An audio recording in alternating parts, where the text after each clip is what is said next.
Ustazah Selvi.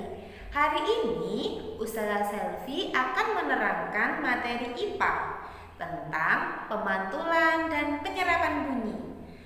Pada pembelajaran kemarin, kalian sudah belajar tentang sifat-sifat bunyi. Ayo kita ingat-ingat tentang sifat-sifat bunyi. Kita ingat bersama-sama ya, sifat-sifat bunyi. Yang pertama, bunyi dapat dipantulkan. Yang kedua, bunyi dapat merambat. Yang ketiga, bunyi dapat diserap. Dan yang terakhir, bunyi dapat dibiaskan.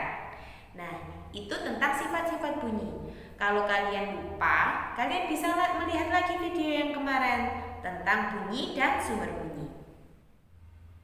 Sekarang kita akan memahami lebih lanjut tentang pemantulan dan penyerapan bunyi.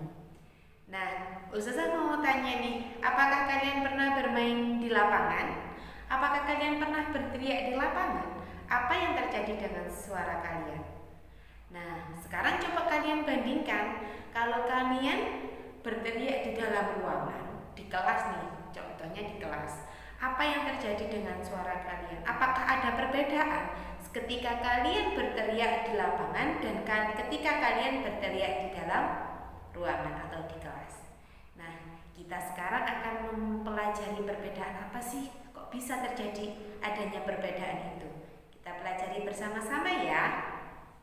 Kalian sudah tahu bahwa salah satu sifat bunyi yaitu bunyi dapat dipantulkan. Bunyi dapat dipantulkan apabila mengenai benda yang cukup keras seperti dinding, kayu, kaca, atau besi. Coba kalian perhatikan gambar ini. Saat kalian bermain di dalam ruangan atau kelas, suara kalian pasti terdengar lebih riuh dan gaduh.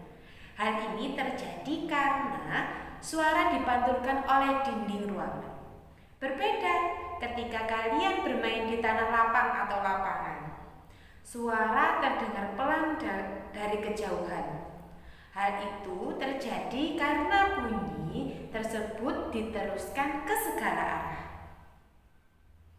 Pemantulan bunyi terjadi apabila bunyi tersebut dihalangi oleh benda yang permukaannya keras.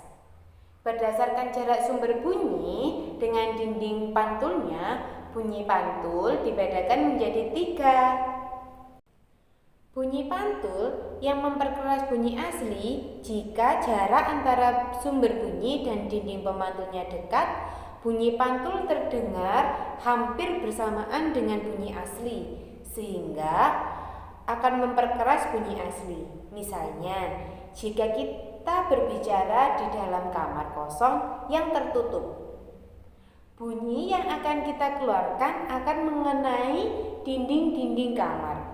Bunyi itu dipantulkan sehingga suara kita terdengar menjadi lebih kuat.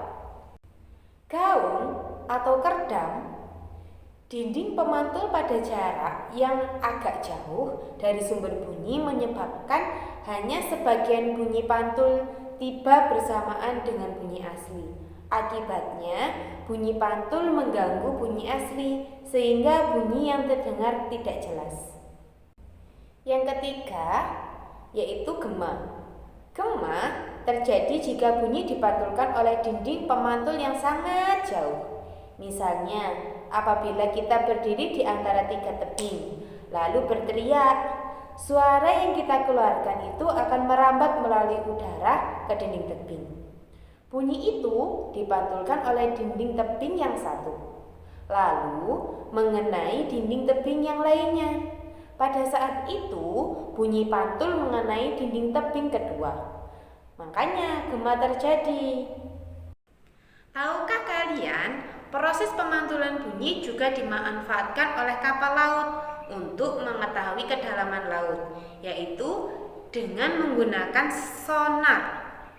Sonar juga digunakan untuk mengetahui lokasi karang, kapal karam, kapal selam, atau sekelompok ikan. Kalian telah mengetahui bahwa bunyi dapat diserap. Bunyi dapat diserap merupakan sifat bunyi. Benda-benda yang dapat menyerap bunyi adalah benda yang permukaannya lunak. Benda yang dapat menyerap bunyi disebut dengan peredam bunyi atau penyerap bunyi. Contoh benda peredam bunyi adalah karpet, wol, busa, spons, kapas, dan kain. Benda peredam bunyi berfungsi untuk menghindari terjadinya gaung atau gema. Yang kedua, mencegah suara bisik dari luar masuk ke dalam ruangan. Yang ketiga, mencegah suara dari dalam ruangan terdengar pada luar ruangan. Nah, tadi penjelasan Ustazah Selvi tentang pemantulan dan penyerapan bunyi. Nah, jangan lupa tugasnya dikerjakan. Semoga ilmunya bermanfaat. Ustazah akhiri, wassalamualaikum warahmatullahi